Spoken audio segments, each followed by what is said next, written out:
Well, President Obama and President-elect Trump finding common ground today. Even before their meeting, they both agreed on the need for a smooth transition. President Obama today urging the country to unite as the incoming president prepares for the challenges ahead.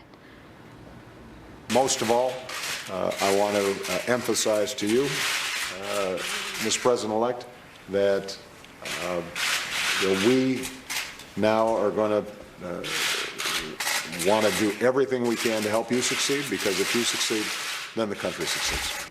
Katherine Timpf is a columnist for the National Review and a Fox News contributor. And Bernard Whitman is a former Bill Clinton pollster and the CEO of Whitman Insight Strategies. Welcome to you both. Great to have you here on set. So those were really nice words coming from President Obama. How, Kat, do you make that happen? Yeah, it's a lot nicer than if this man is elected, then our republic is at stake. Right. Makes it especially awkward. Well, you have no other choice at this point, obviously, but to try and move forward. Unity is a tough thing. It's always a tough thing. President Obama, that was his whole, we're going to unite this country. There's no red states, blue states, only the United States. And this happened under President Obama. This election happened under President Obama.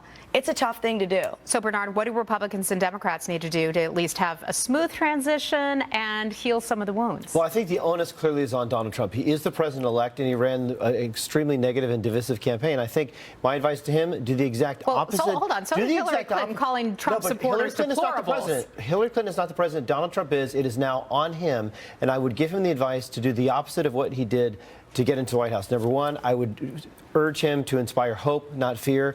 I would ask him to offer respect, not denigration. How would you suggest he do that? I think that he has to reach out to those people and recognize that a lot of people, the majority of people, did not vote for him. And there are a lot of people who are hurt. And having people that are likely to be as an administration, like Rudy Giuliani, going around calling protesters crybabies is not helping. Having David Clark, who might be in his administration, saying that they're calling them temper tantrums from radical anarchists. Well, burning American flags and saying this is not my country. I mean, you know, some might argue that that is a little bit. College students, they're getting days off and tests off because they're so upset. The responsibility of the president and the president-elect to help unite the country. I think Obama did a great job, and I actually was impressed by his humbleness. Pardon me one second. I want to mention to our viewers, we're taking a live look at Los Angeles right there.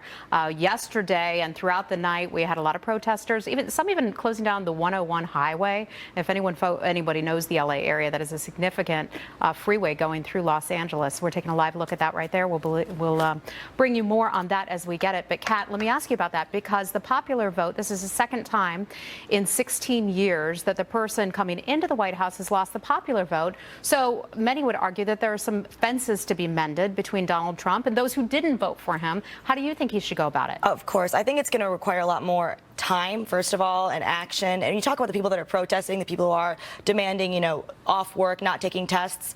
In order to exceed expectations, all Donald Trump really needs to do is just to turn out to be not literally Hitler. Okay, that's how serious, that's how serious it is. Okay, that's how much that they hate him. So it's if you hate someone that much, it's gonna take time. Do you agree with that, Bernard? No, I think that he has a lot of work to do, and I think one of the other things I'd say to him is he needs to listen to the opinions of others that he does not agree with instead of shutting them down. That's what I'm saying. I'm saying he has a lot of work to do, but I'm saying that they hate him so much that him not being Hitler would exceed some of their expectations. I'm not saying that they would be satisfied. How does he go about exactly reaching out? Does he give a national speech? Does he make a policy proposal? I think as part of his, in his much lauded 100 days, I think he should bring people that voted against him, groups that are opposed to him, Muslims, Hispanics, women, into the White House during his first week in office and say, let's try to find common ground to work together. And by the way, in your opener, I totally agree with you. We need to get to know each other more and bring this country together. We are one United States of America. Well, he did do that. Remember when he went down to Mexico and had the meeting down there and said, you know, we found some common ground, and we started talking about drug interdiction and things of that nature. So he has had some experience with that. I'm just wondering how things might be different in Washington with an executive running the place as opposed to that tone was the same as the tone was when he got his acceptance speech. He just can't go back to some of the more negative stuff. And going to be a lot. 4 years is a long time to slip up. Bernard, so. finally, I want to ask you, President Obama was not known for his great relationships on Capitol Hill. You know, when he went golfing, often he'd bring his buddies or his staffers, and some would argue that he could have gotten more accomplished on Capitol Hill had he hung out with these folks more. I agree. How do you see Donald Trump handling that? Well, you know, he's got huge fence mending to do because he and Paul Ryan don't have the warmest of relationships. Mitch McConnell basically looked at his agenda and say, well, we're going to do what I want to do. I think he's going to have to go to Capitol Hill. I think he's going to have to do something that is not in his DNA, which is humble himself. And if he wants to be an effective president, he is going to need Congress bad. And my last piece of advice to Donald Trump, stay off Twitter. Well, he's been doing a pretty good job staying off Twitter recently, certainly. Bernard Whitman, thank you so much. Thanks for your expertise, having worked for the Clintons as a pollster. And Kat Timpf from National Review. Kat, Fox News contributor. Thank you so much. Thank you.